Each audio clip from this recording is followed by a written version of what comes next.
నమస్తే, welcome to our channel. నేను ప్రియాంకారావు. పవన్ కళ్యాణ్ మీద ఒక వ్యక్తి బుక్ రాశారు, పవన్ కళ్యాణ్ హఠావో అని. మరి ఆయన బొగ్గు శ్రీనివాస్ కొద్ది రోజుల క్రితం ఆయన అనుమానాస్పదంగా మరణించడం పెద్ద చర్చనీయాంశంగా మారింది. మరి ఇప్పుడు పోలీసులు ఈ కేసుని ఛేదించారు. మరి పోలీసుల విచారణలో ఏం తేలింది అనేది తెలుసుకుందాం. మనతో మాట్లాడడానికి సీనియర్ జర్నలిస్ట్ సిఎస్ రావు గారు ఉన్నారు. ఆయన అడిగి తెలుసుకుందాం.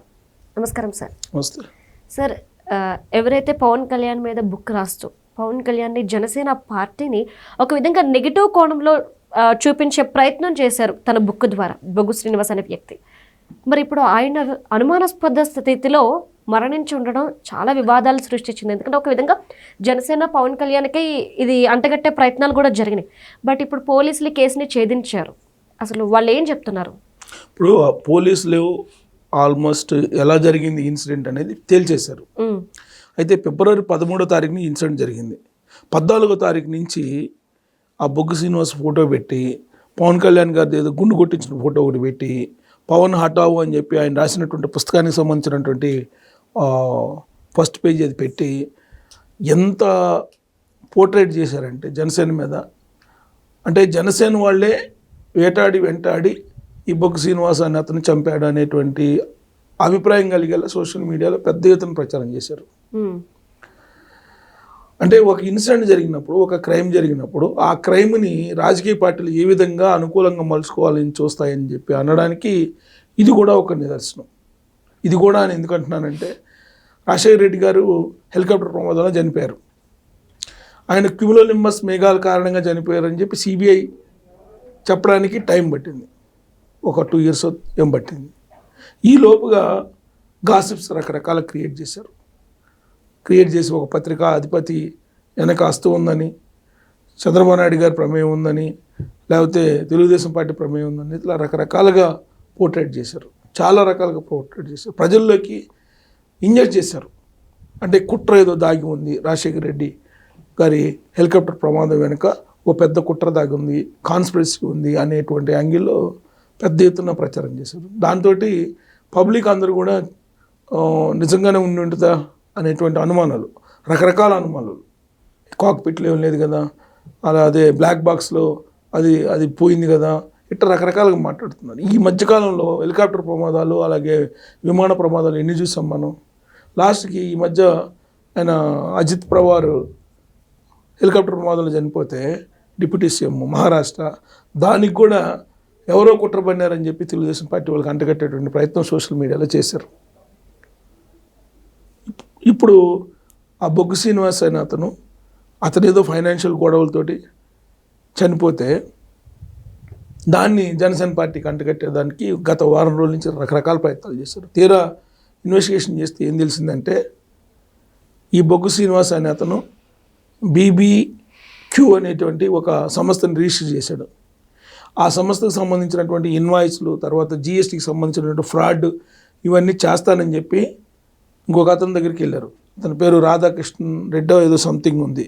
అతను యాక్చువల్గా బిజినెస్లు చేసుకుంటుంటే పద్ధతి ప్రకారం వేణుమాధవ్ రెడ్డి అని అతను పద్ధతి ప్రకారం బిజినెస్లు చేసుకుంటూ ఉంటే, మీరు GST ఎలా ఎగ్గొట్టాలి అని చెప్పి ఈ బొగ్గు శ్రీనివాస్ అని అతనికి చెప్పి, మీకు ఆ GST ఎగ్గొట్టడానికి కావాల్సినటువంటి ఇన్వాయిస్లు కానీ, ఆ తర్వాత దానికి సంబంధించినటువంటి మొత్తం నేను వివరాలు ఇస్తాను, ఈ BBQ అనేటువంటి దాంట్లో మీరు చేయండి అని చెప్తే 50-50 వాటా అని చెప్పేసి అనుకుంటే ఓకే అని చెప్పి ఇద్దరు చేశారు. దాదాపు ₹1 కోటి పైగా విలువైనటువంటి GSTని ఎగ్గొట్టేటువంటి క్రమంలో ఇదంతా జరిగింది ఒప్పందం. అయితే ఇతనికి ఇవ్వాల్సినటువంటి 50% ఉంది కదా, ₹1 కోటి 50 లక్షలు ఇవ్వాలి కదా, దాంట్లో 15 లక్షలు ఇచ్చారు. మిగతా అమౌంట్ ఇవ్వకపోతే ఈ బొగ్గు శ్రీనివాస్ అయిన అతని దగ్గరికి వెళ్ళి, వేణుమాధవ్ రెడ్డి దగ్గరికి వెళ్ళి అడగటం ప్రారంభించాడు. సరే, అతను రకరకాల కారణాలతోటి అతను నష్టపోయాడు. దాంతో ఇవ్వలేనటువంటి పరిస్థితుల్లోకి వెళ్ళిపోయాడు. ఈ లోపుగా GST అధికారులు రంగంలో దిగారు. ఇది మ్యానిపులేట్ చేశారు, GSTని ఎగ్గొట్టారు అని చెప్పి. పైగా GSTని ఎగ్గొట్టడంతో పాటు ఆ బిజినెస్ని సంబంధించిన లైసెన్స్ని క్యాన్సిల్ చేయడానికి సిద్ధపడ్డారు. మీ క్యాన్సిలేషన్ మళ్ళీ రీవర్క్ చేయాలంటే క్యాన్సిలేషన్ తీసేసి ₹1 కోటి అదనంగా ఫైన్ కట్టమని చెప్పేసి వాళ్ళు వార్నింగ్ ఇచ్చారు. ఇలాంటి పరిస్థితుల మధ్యలో వేణుమాధవ్ రెడ్డికి ఇతని నుంచి ప్రెజర్స్ ఎక్కువైపోయినాయి.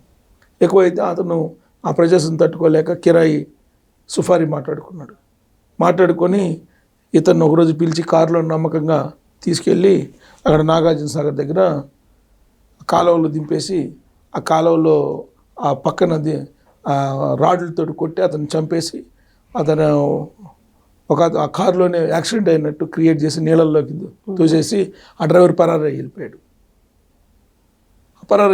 యాక్సిడెంట్ జరిగింది, వెనక మనిషి చనిపోయాడు, ముందు డ్రైవర్ ఏమో అయిపోయాడు. కరెక్ట్గా ఇక్కడే పోలీసులకు అనుమానం వచ్చి ఆ డ్రైవర్ని అదుపులోకి తీసుకొని మొత్తం విచారిస్తే ఈ మొత్తం వ్యవహారం బయటపడింది.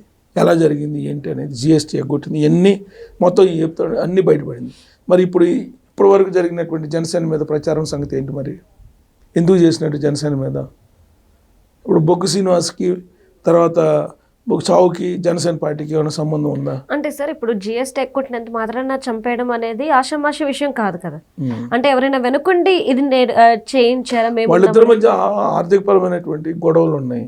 ఓకే. ఎవరో వేణుమాధవ్ రెడ్డి కను అలాగే ఈ బొగ్గు శ్రీనివాస్కి మధ్యలో గత కొంతకాలంగా ఈ ఆర్థికపరమైన లావాదేవీ, ఇప్పుడు డబ్బులు ఇవ్వాలి, 50% ఇవ్వలేదు, 15 లక్షలు ఇచ్చారు, మిగతా అమౌంట్ ఇవ్వలేదు, 30 లక్షలు 35 లక్షలు ఇవ్వాలి, అది ఇవ్వలేదు. పైగా ఈ జిఎస్టీ వాళ్ళు రైట్ చేస్తే ఇతని లైసెన్స్ కూడా రద్దు అయిపోయింది.